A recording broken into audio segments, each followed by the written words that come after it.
नमस्ते दोस्तों, स्वागत करती हूँ अपने YouTube चैनल पर।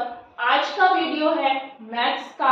इसमें हम टॉपिक लेके आ रहे हैं आयतन, जिसको हम वॉल्यूम कहते हैं। इसमें और क्या क्या होता है हमारा आयतन किसका निकलता है, घन का निकलता है, घनाभ का निकलता है। तो इससे पहले हमने क्षेत्रफल पढ़ा था, तो अब हम पढ़ेंगे घन और घनाभ। तो घन और घनाभ में पहले हम ये जानेंगे कि घन और घनाभ होता क्या है, फिर उसके बाद में हम देखेंगे। घन को हम बोलते हैं क्यूब। घन किससे होता है, मिलके बनता है वर्ग से।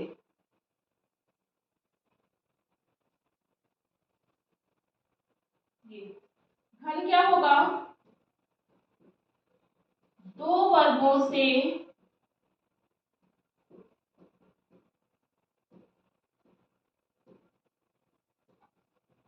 मिलकर बनता है। जो घन होता है वो दो वर्गों से मिलकर बनता है।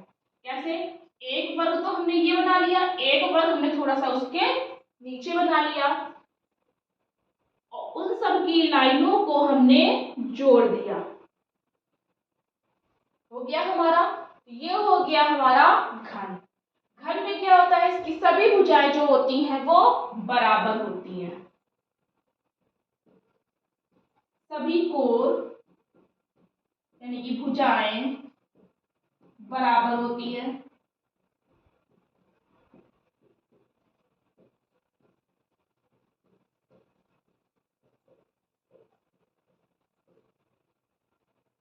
ये हो गया। घनाभ में क्या होता है, घनाभ मिलता है हमारा आयत से।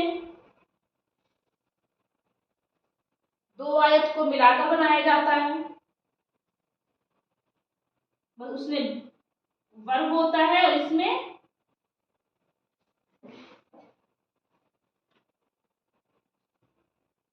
घनाभ। दो आयत होते हैं, उसमें दो वर्ग होते हैं। इसमें क्या होता है, दो आयतों से मिलकर बनता है।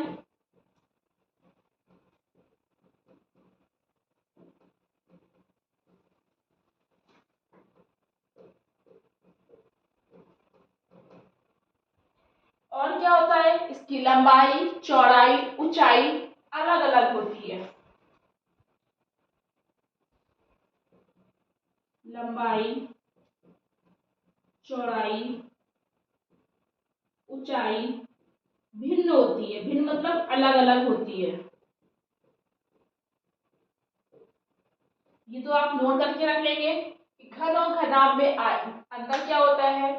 घन जो होता है दो वर्गों से मिलकर बनता है। एक बार और हम बता देते हैं, ये हमारा वर्ग है, एक वर्ग था हमारा, यही 20 से ही हम चालू करते हैं इस तरह से, और इसको जितनी भी कोण होते हैं इसके सबको हम जोड़ देते हैं। ये हमारा बन जाता है घन। घन हमारा बनता है वर्ग से। इसकी जो सभी जो भुजाएं होती हैं वो बराबर होती हैं। अब बराबर कैसे होती हैं, क्योंकि वर्ग होता है, वर्ग की भुजाएं बराबर होती हैं। वर्ग की चारों भुजाएं बराबर होंगी। ये तो इसलिए दो, एक वर्ग हो या दो वर्ग हो, भुजा सबकी एक होंगी, इसलिए इसकी जो कोण होते हैं, इसकी जो भुजाएं होती हैं वो बराबर होती हैं। घनाभ में क्या होता है, दो आयत से मिलके बनता है, सेम ऐसे ही, बस ये वर्ग है और ये आयत है। दो आयत से मिलकर बनता है, उसकी लंबाई, चौड़ाई, ऊंचाई जो होती है वो भिन्न होती है, यानी कि अलग अलग होती है। तो अब सबसे पहले हम घन के बारे में देखेंगे, फिर हम घनाभ के बारे में देखेंगे। इसका हम पहले फॉर्मूला देखेंगे, क्या कौन कौन से होते हैं।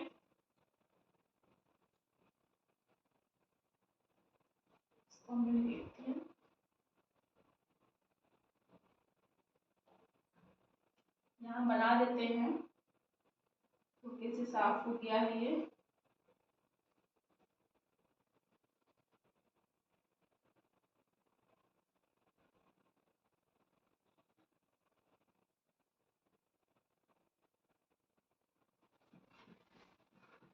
ये है हमारा घन। अब इसका क्या होगा, हम पहले तो घन का आयतन निकालेंगे। फॉर्मूला हमारा होता है घन का आयतन। क्या होता है, भुजा की क्यूब। मतलब इसकी जो लंबाई होती है, चौड़ाई होती है, जो ऊंचाई होती है, वो सब समान होती है। भुजाएं बराबर होती है। कौन कौन सी भुजाएं, लंबाई, चौड़ाई और ऊंचाई, तीनों भुजाएं बराबर होती हैं, इसलिए हम इसको कह देते हैं भुजा की क्यूब। दूसरा होता है घन के संपूर्ण। संपूर्ण यानी कि सभी पृष्ठों का, संपूर्ण पृष्ठों का क्षेत्रफल। ये होता है हमारा 6 भुजा का स्क्वायर। कहीं कहीं दिया होता है 6L का स्क्वायर। क्यों दिया होता है, भुजा यानी कि लंबाई मान लेते हैं तो 6L का स्क्वायर हो जाता है। और एक और होता है हमारा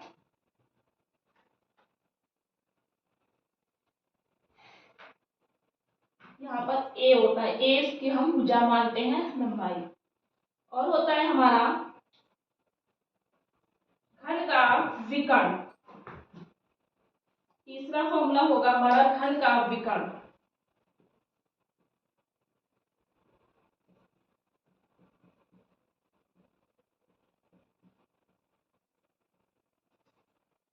√3 इंटू भुजा, यानी कि क्या हो जाएगा, √3 का इधर कर देते हैं हम, √3 का A,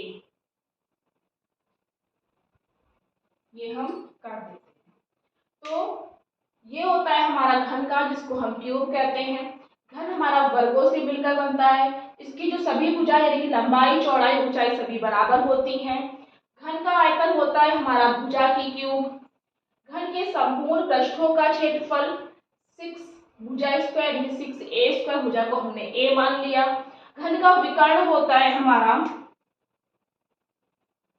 √3 इंटू भुजा, यानी कि √3 यहाँ पर हम संपूर्ण पृष्ठ या सभी पृष्ठों का क्षेत्रफल यही कर देंगे।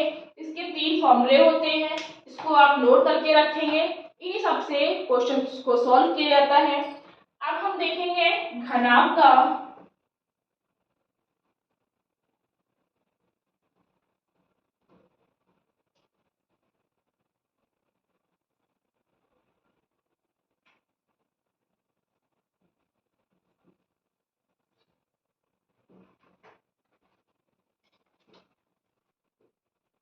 घनाभ में क्या होता है, क्यूबाइड कहते हैं इसको।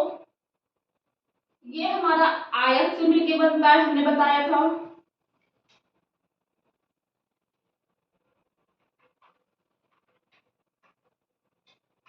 ये हो गया, 2 आयत से मिलकर बनता है। वो तो हम आपको लिखा चुके क्या क्या होता है, इसका फॉर्मूला देखते हैं। घनाभ का आयतन, घन का तो होता था भुजा की क्यूब, क्योंकि सब भुजा बराबर होती थी। यहाँ पर लंबाई, चौड़ाई और ऊंचाई जो होती है वो सब अलग अलग होती है। तो यहाँ पर हो जाएगा लंबाई गुणे चौड़ाई गुणे, यानी कि ब्रैकेट में L into B into H, ये हो जाएगा हमारा। अब दूसरा फॉर्मूला होता है हमारा घनाभ के संपूर्ण पृष्ठों का क्षेत्रफल। पृष्ठों आ जाए, सतह आ जाए या सभी पृष्ठ आ जाए, बात वही होगा। पृष्ठों का क्षेत्रफल बराबर 2 ब्रैकेट में लंबाई गुणे चौड़ाई प्लस चौड़ाई गुणे ऊंचाई प्लस ऊंचाई गुणे लंबाई, ये हो जाएगा हमारा। फिर होता है नाक का विकर्ण।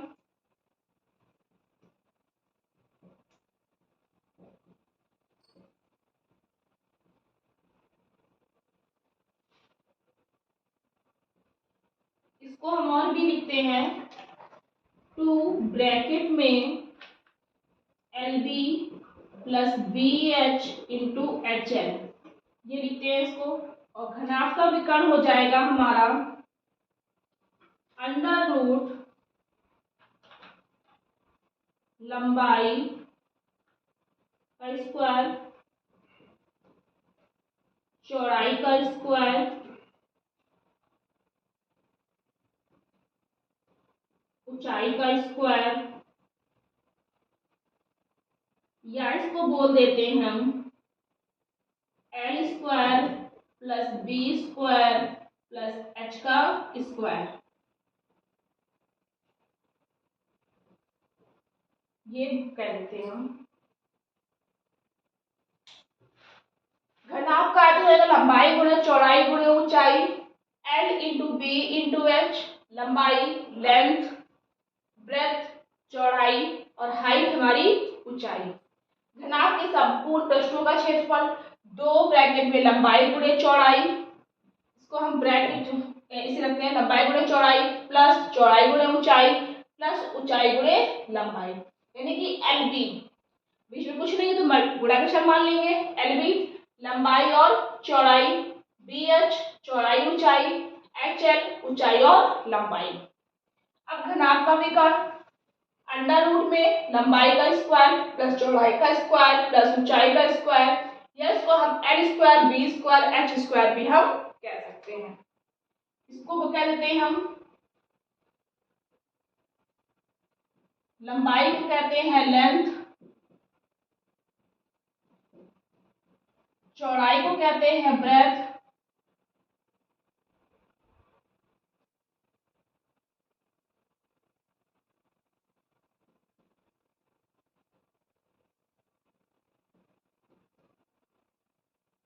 ऊंचाई को कहते हैं हाइट।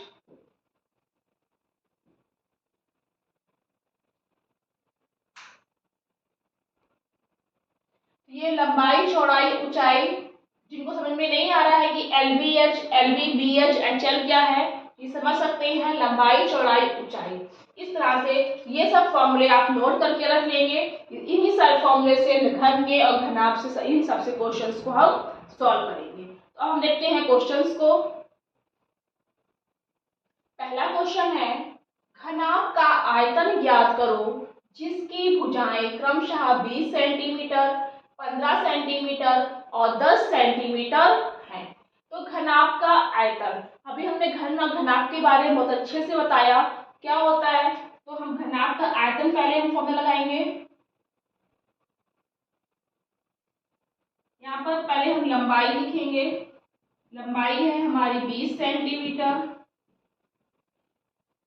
चौड़ाई है हमारी 15 सेंटीमीटर और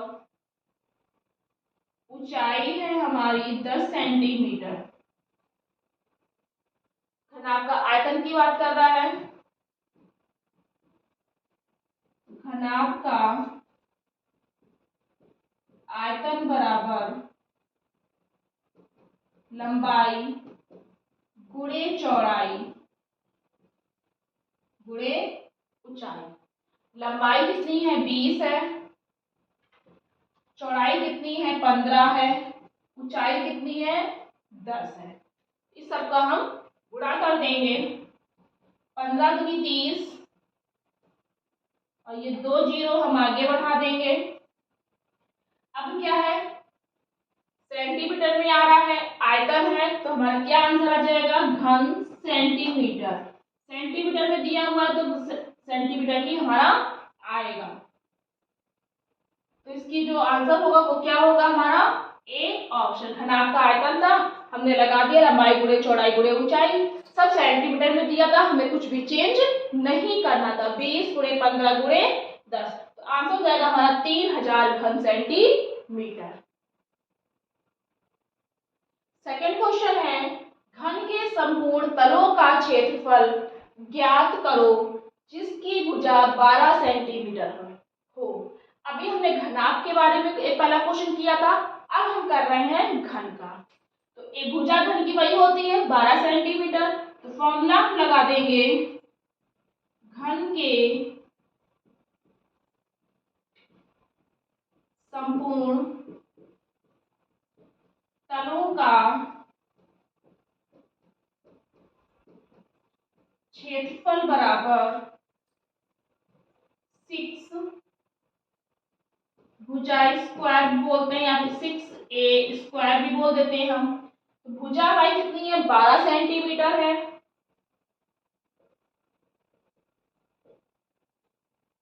12 सेंटीमीटर है हमारी भुजा, तो 6 लिख देंगे। और 12 का स्क्वायर कह रहा है तो 12 गुणे 12, तो 12 छंग 72 गुणे 12 कितना हो जाएगा? 12 दूनी 24, 12 सत्ते 84 और 2 86, 864 वर्ग सेंटीमीटर में हमारा आंसर आ जाएगा।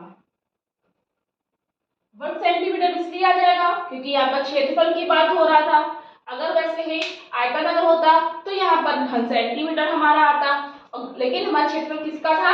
घन का और घनाभ का था। तो यहाँ पर घन के बारे में कह रहा था, और घन की जो भुजा होती है वो एक ही होती है, तो इसकी थी हमारी 12 सेंटीमीटर। तो 6 भुजा स्क्वायर, 6 के पास कुछ नहीं है तो हम इसमें गुणा भी मान लेते हैं। 6 गुणे स्क्वायर है तो 12 गुणे 12, 12 छंग 72 या 12 गुणे 144 गुणे 6 कर दो तो हमारा आंसर आ जाएगा 864 वर्ग सेंटीमीटर। इसका आंसर होगा हमारा बी ऑप्शन।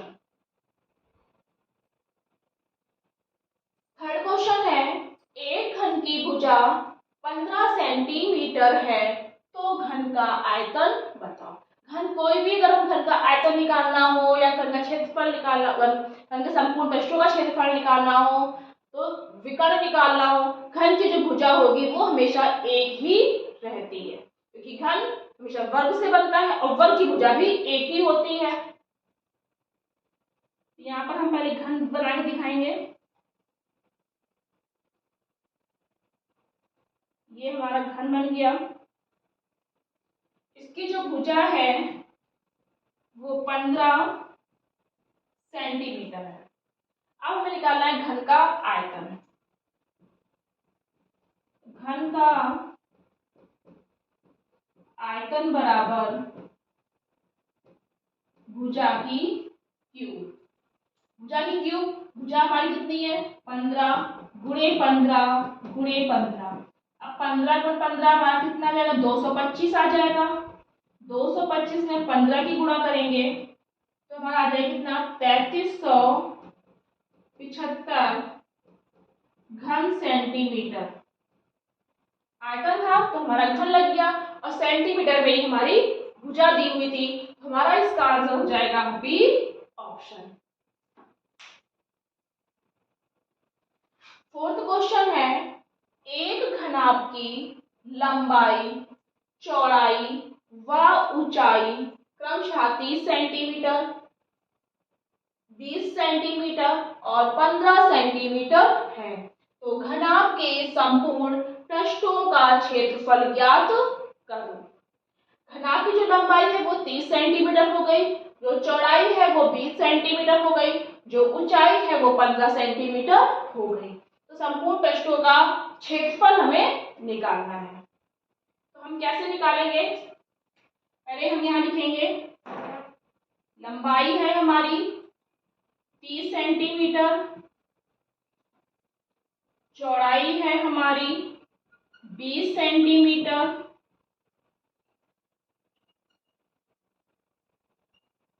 ऊंचाई है हमारी 15 सेंटीमीटर। अब घनाभ के संपूर्ण पृष्ठों का क्षेत्रफल निकालना है।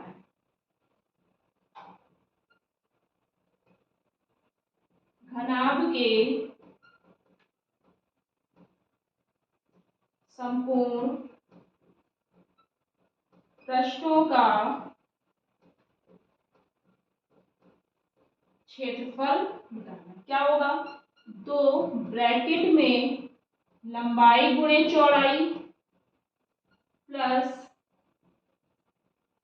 चौड़ाई गुणे ऊंचाई प्लस ऊंचाई गुणे लंबाई। ये होगा हमारा, इसको L into B, B into H, H into L कहते हैं। अब क्या है, इसको हम इसी तरह सॉल्व करेंगे। लंबाई हमारी 30 है, चौड़ाई हमारी 20 है, चौड़ाई हमारी 20 है, ऊंचाई है हमारी 15।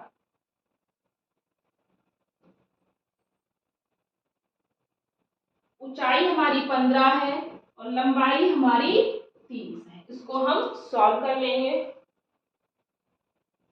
3 दूनी 6, 600, 15 दूनी 30, 300, 15 ते 45, 450। अब ब्रैकेट में है तो हम इसको पहले जोड़ लेंगे, तो हमारा कितना आ जाएगा, 50 तो हमारा ऐसे आ गया, 6 3 9, 9 4 13। अब इसकी हम गुणा करेंगे तो 0, 2 पंचे 10, 2 3 6 1 7, 2 एकम 2, 2700 वर्ग सेंटीमीटर हमारा इसका आंसर आ जाएगा। तो इसका आंसर क्या आएगा हमारा, ए ऑप्शन हमारा इसका आंसर होगा। तो हमारे से क्या लिखा था, घन के संपूर्ण पृष्ठों का क्षेत्रफल। तो घनाभ है तो लंबाई चौड़ाई ऊंचाई तीनों अलग अलग दी थी, तो हमने इसका संपूर्ण पृष्ठों का क्षेत्रफल फॉर्मूला लगा के कर दिया। इसलिए हमें इसके सारे फॉर्मूले पहले याद करने पड़ेंगे। तो आप जितना भी हमने पढ़ाया था अभी फॉर्मूले लिखाए थे, सभी आप नोट करके रख लें। घन और घनाभ में अंतर क्या होता है ये नोट करके रख लें। जब कभी भी अगर कोई प्रॉब्लम हो तो हम उसको खोल करके देख सकते हैं। तो ये थे हमारे आज के क्वेश्चंस। अगर आपको ये वीडियो पसंद आए तो प्लीज लाइक करना, शेयर करना और आगे की वीडियो इसी तरह देखने के लिए चैनल को सब्सक्राइब करना। Thank you.